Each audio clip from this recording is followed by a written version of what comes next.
ئێرە پایتەختی شەهیدان و ئەنفالکراوانە، بەڵام شارێکە پڕە لە ژیان.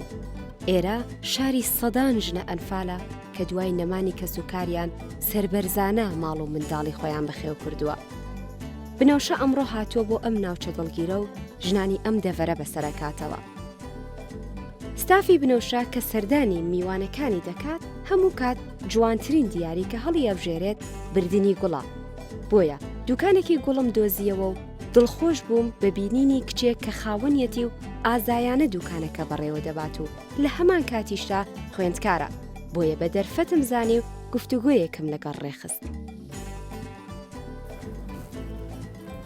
ئازیزانی بنەوشە جوانترین سڵاوتان پێشکەشەکەم، خۆشحاڵم کە ئەمڕۆ لە پایتەختی شەهیدان و ئەنفالکراوانم، بەڵام شارێکە پڕە لە ژیان و ژیانەوە. ئەمڕۆ هاتوومەتە ئێرە بۆی کە چاوپێکەوتن لەگەڵ چەند کەڵە ژنێک ئامادە بکەم و قسەیان لەگەڵا بکەم بۆی کە نمونەیەکی جوانن بیگوازمەوە بۆتان. دیارە زۆربەمان ئەیان ناسین، بەڵام زۆر جوانەکە ژیانیان لە نزیکەوە وە سپاسێکیان بکەین. جاوەکو نەریتی بەڕامەی بنەوشە حەزم کرد کە ئەچمە لای میوانێک گوڵیان بۆ بەرم بە دیاری. سوتفە هاتینە دوکانێک، خاتونێکی شۆخ و شەنگمان بینی کە خەریکی ئامادەکردنی گوڵ بوو. جا پێم خۆش بوو بێ بەشتان نەکەم لەوەی کە ئەو خاتونە بەڕێزە بناسن و هەر کە هاتینە شارە جوانەکەی چەمچەماڵ ئەم خاتونە گوڵەکەیان بۆ ئامادە کردبووین و ئێستێژ وا خەریکە گوڵەکان ئامادەکە. حەزەکەم قسەیەکی لەگەڵا بکەین، فەرموون لەگەڵ ما بن. سڵاوت لێبێ سەرچاویان بەخێر بێت. باشی بەڕێزی سپاس بەخێر بن. مژی سپاس بەخێر بێت. خۆشحاڵم کە ئەبینم دوکانێکی ئاوا مدیریەت ئەەکەی و خەریکی چاکردنی گوڵ و ڕازدانەوە و ئەم شتانەی چەندێکە خەریکی ئەم کارەی. زۆر سپاس سەرتا بەخێراتین کەناڵەکەتان دەکەم. بەخێر بن سەرچاوان. من ئیمانم، نزیکەی ساڵ و نیمێکە خەریکی کاری گوڵم، دوکانێکی تایبەتی بە خۆمدانە و پێش دەستپێکردن لە پاڵیشە ئەخوێنیت؟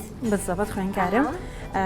پێش ئەوەی بینە ئێرە سەرتا لە دوکانێکی کردووە، یعنی قورس نییە بەلاتەوە هەمکار پێم بخوێنی؟ قورسە، زۆریش قورسە، بەس خۆم گونجاندووە لەگەڵ کەسیش لێرە یارمەتیتەیە؟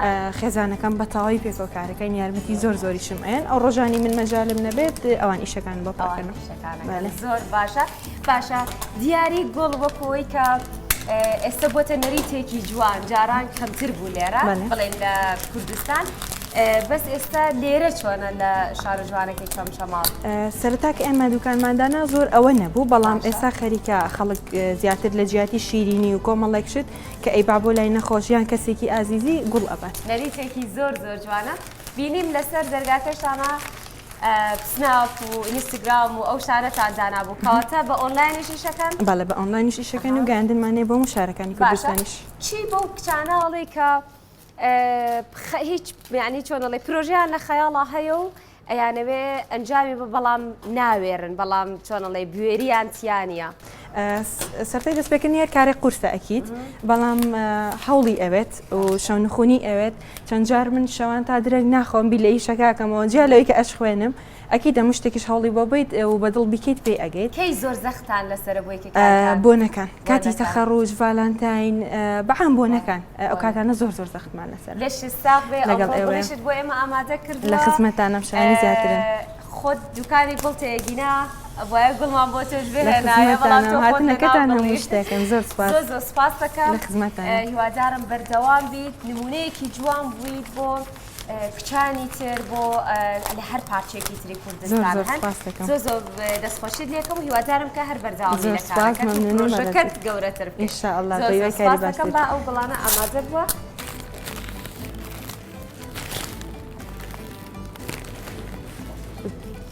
دەستەکانە خۆش بێ. زۆر سپاس، مەمنون، زۆر سپاس.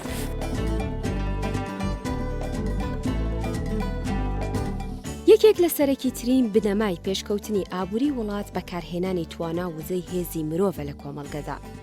پیشەی نانکردن و نانەوایی هەر لە زمانی کۆنەوە ژن خاوەنی بووە و خۆشبەختانە ئێستا دەبینین ژنان بە شێوەیەکی بەرچاو و ئازایانە دەستیان کردووە بەم پیشە پیرۆزە. بۆیە بنەوشە بە دەرفەتی زانی کۆمەڵێک خانم لەم پیشەیەدا بدوێنێت. ئازیزان کولێرەکردن و نانکردن پیشەیەکە هەر لە کۆنەوە بوونی هەیە بەڵام ئێستا لە چەمچەماڵی خۆشەویست لە هەر گەڕەکێکە دوو سێ ژنی خۆشەویست خەریکی نانکردن و کولێرەکردنن جا ئەمڕۆ حەزم کرد یەکێک لەو کەسانە پیشانی ئێوە بم کە لەسەر ئەم کارەیە کە بژێوی ژیانی خۆی دابین کردووە لەگەڵ مابن لەگەڵ ئەم خاتونە ئازیزانە.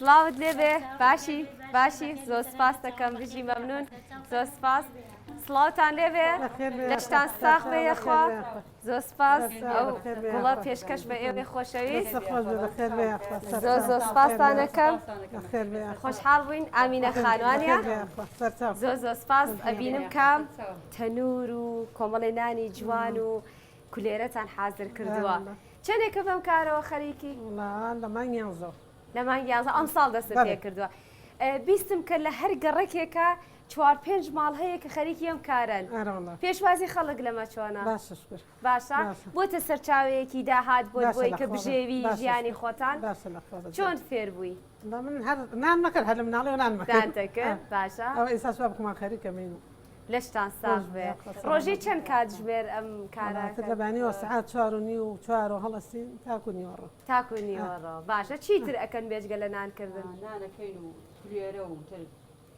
ئێستا خەڵک حەزی لە ئەوەی کە کەمتر ئاردی سپی بەکاربهێنێت ئاردی بۆر و نانی جۆ ئەو شتانە باشە کولێرەی جۆیە با ئەتوانین تاقیکەینەوە بزانین چۆنە هەر ئەمە زۆر جار ئەوەیان سپیە مشکیلە نییە با جۆکە تۆزێ حەزم لێتی دەست خۆش دەوانش ئێستا ئەیەن بە هاوکارەکانیشم باشە ئەو شتانە کە ئەکەی بەسەریەوە بێجگە لە کونجی چیترا کونجیەوە هەیە حەزی لێ بە شملی و ڕشکە ئەو شتانە زۆر باشە بەم گەرمیە یعنی قرس نییە بۆتان وازام دوو گونەکیشیان مابوو ئێمە نەمان هێژ بیکەن بۆی کە گاوتە لە سعات 11 بێت تەواو بوو بێنان کردوانە کە تەواو بوون چاڕێوەمانە کرد ڕاست دەکەی دەی لەشتان ساخ بێ ئەمە بەچی ئیشە کام تەنورە ئەی بۆ ئەو تەنوری قەیمی ناتوانن بەکاربێنن هەمانە بەس قورسەوە تاعاان چکە ئەمڕۆ ئەچینە لای خاتونێک کە خەریکی ئەو شتە یعنی ئەو تەنورە خۆ دروستکردن و گۆزە و ئەو شتانەیە زۆر باشە ئێستا من نانێکرد دەگەڵا دروست بکەم باشە بەزەگە تێکی نەیەم بەسە بێ هاوکارەکانم بیخۆ نازام کەس نایخوا تێکشی دەمشکلە نیە ئێدە باشە با منیش بچمە لای تۆ دانیشتمانە باش